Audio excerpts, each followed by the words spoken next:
So this video is to introduce how to calculate a problem 1 for week 10. We'll just go straight to problem C. So we want to determine the safety card dip angle, which is also the maximum slope card. That is the maximum dip angle that we can make. For instance, 90 degrees, which is totally vertical. And you want to really indicate what is the most critical failure mechanism, and also the direction of the potential failure surface. So here, the blue one is for planar failure, the green one is for the wedge failure, and the red one, just ignore this line. Ignore this line, this 72 degree line. This is not okay. So the wedge failure is in the red line. The methodology is introduced as this. So firstly, we really want to determine what is the failure mode for the planar failure. What is the maximum slope angle we can cut? Therefore, we'll plot the 25 degrees here. We'll first look at this problem. So we really want to get the maximum slope card for a slope dipping to the west. Therefore, we'll all go from the midline, the north pole to south pole, to the left, and we'll firstly observe which joint is in it. The best way to observe where's the joint, it is to come up with some joint the dip vectors. For instance, this is J1, this is J2, and on the left hand side plane there's only J1 here. So this is really the joint that we want to really try to avoid if it is inside the critical region. So I used this blue pen. I will use this blue pen. The one critical governing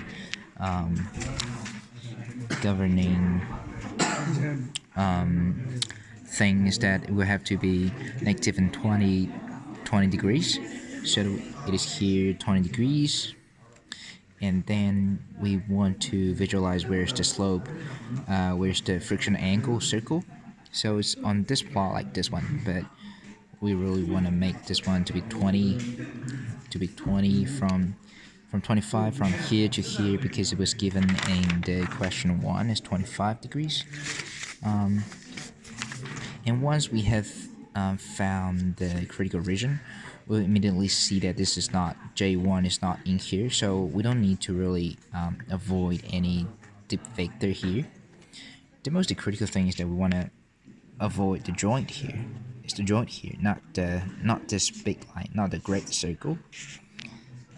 Therefore, as we don't need to avoid any joint, the maximum cut angle is going to be 0 degrees. Then we're gonna make sure what is the wedge failure. The wedge failure governor influence factor is gonna be this one.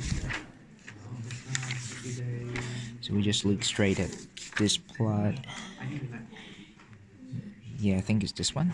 So firstly is the trend of intersection line, which is here, the trend of intersection line, and it's visualized here in the intersection from connecting the 0 point to the intersection and extend it.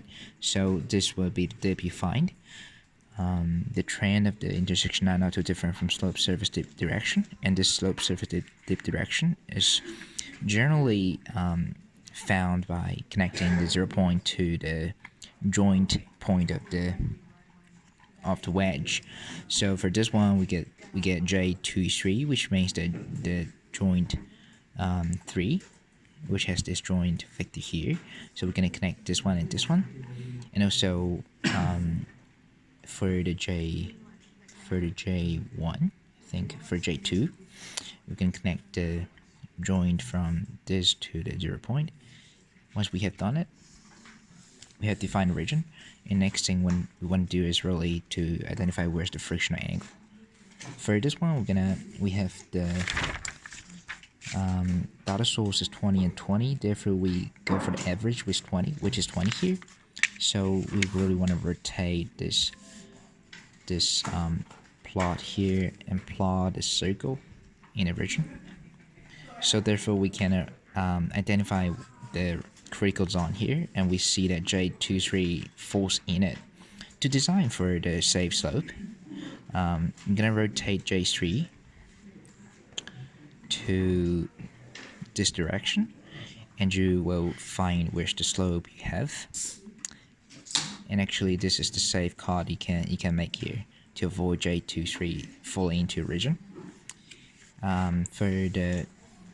For the other one, the toppling failure, the governing equation would be, I think it's gonna be, yeah, this one. So don't look at this, look at this and this one in the test, I mean. So it firstly says the pole of discontinuities within positive and minus 30 degrees slope direction, which means this region. And we're gonna plot here as this red line. And then we will see the normal to toppling plane have a plunge less than this blah blah blah, and this actually means this one. So think about this question. It is very important that you will determine where your maximum slope card is gonna be initially, and then to extrapolate where is the critical region. And once you have identified that, you'll be able to know whether the pole falls into a critical region. For instance, this question has a maximum slope curve for 90 degrees. Therefore, you need to minus the phi p, which is the frictional angle. In this question, remember, this 20 degrees. So it's 90 degrees minus 20 degrees, so it's 70 degrees, and you're gonna plot a great circle here.